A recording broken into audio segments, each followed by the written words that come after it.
Halo, dengan saya Adit di channel Barep YT. Tonton video ini tanpa jeda agar tidak ada diskon informasi. Terima kasih. Siapa di sini yang jengkel banget punya rekan kerja yang doyan ngomong tapi kerjanya nol? Gimana ya, sebenarnya nggak jadi masalah, asal tahu dirilah. Kalau emang posisi jabatannya mengharuskan dia untuk banyak ngomong, dituntut untuk bisa banyak eksplor kata, artikulasi, dan teknik-teknik speaking gitu ya, itu masih maklum, relate lah. Nah, kalau posisi jabatan kerjanya mengharuskan dia harus banyak action, gerak, diharuskan buat gesit dan kerja fisik, nah ini kan yang bikin repotnya. Tak sering hal sepele ini yang bikin teamwork gak bagus, tema pas meeting aja teamwork. Pamflet tembok perusahaan juga kutipan-kutipan motivasi, tapi soal operasional zonk banget. Atasan malah cenderung menyukai karyawan yang doyan ngomong, dimana hobi ngomongnya nggak sebanding sama hasil kerjanya. Hari ini kita bakal ngebahas kenapa orang banyak ngomong lebih disukai daripada orang yang banyak kerja. Kebanyakan orang fokus pada perilaku si Om Do ini alias si omong doang. Perilaku doyan ngomongnya yang bikin jengkel kubu kerja nyata. Bagaimana bisa mereka yang cuma modal omong doang bisa ngambil hati atasan tanpa harus kerja ngos-ngosan? Oke, mulai sekarang stop buat jengkelnya. Mari kita cari tahu apa aja yang bisa kita pelajari dari si Om Do ini. Oke, alasan kenapa mereka yang doyan ngomong ini lebih sukses, lebih disukai sama atasan, dan tak sering lebih cepat buat jenjang karirnya. Alasan utamanya ialah mereka melakukan hal ini. Melakukan usaha biar dilihat sama atasan. Dalam bekerja, kadang kita cuman fokus sama apa yang kita kerjakan aja.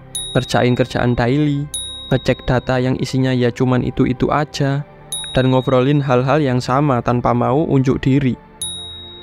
Jadi, orang gak tahu kalau kita ada. Orang gak tahu kita jago di bidang apa.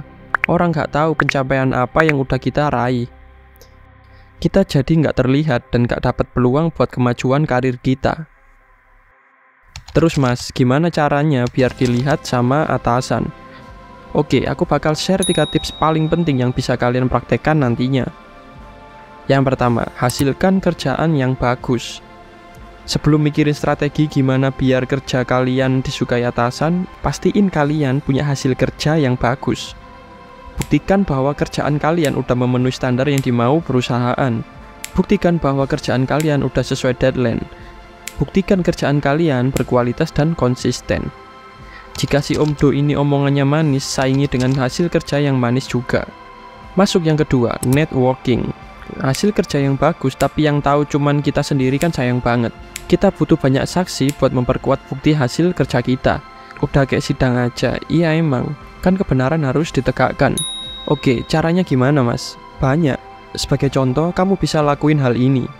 1. Tawarkan bantuan ke rekan kerja. 2. Jangan sungkan buat kumpul dan sharing dengan tim dari departemen lain. 3. Perbaiki komunikasi dengan baik dan jadilah pribadi yang komunikatif. Dan yang keempat, budayakan sapa dan salam sama atasan kalian.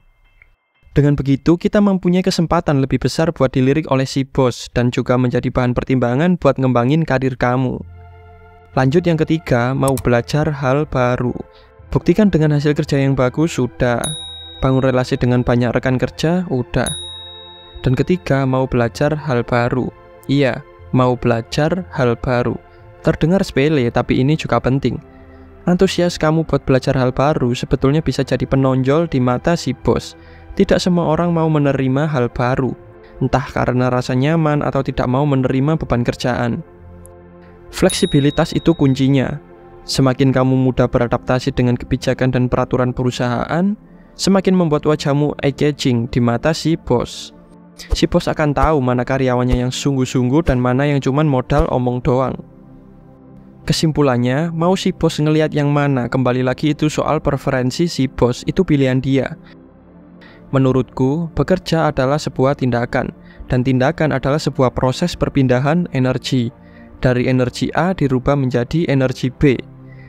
Jika kamu hanya menginvestasikan energi bersifat Om Do, berharap hasil kerja yang nyata, itu menurutku imajinasi. Mau milih banyak kerja atau banyak omong itu pilihan. Tapi yang perlu diingat lagi, setiap pilihan itu sudah satu paket dengan konsekuensinya.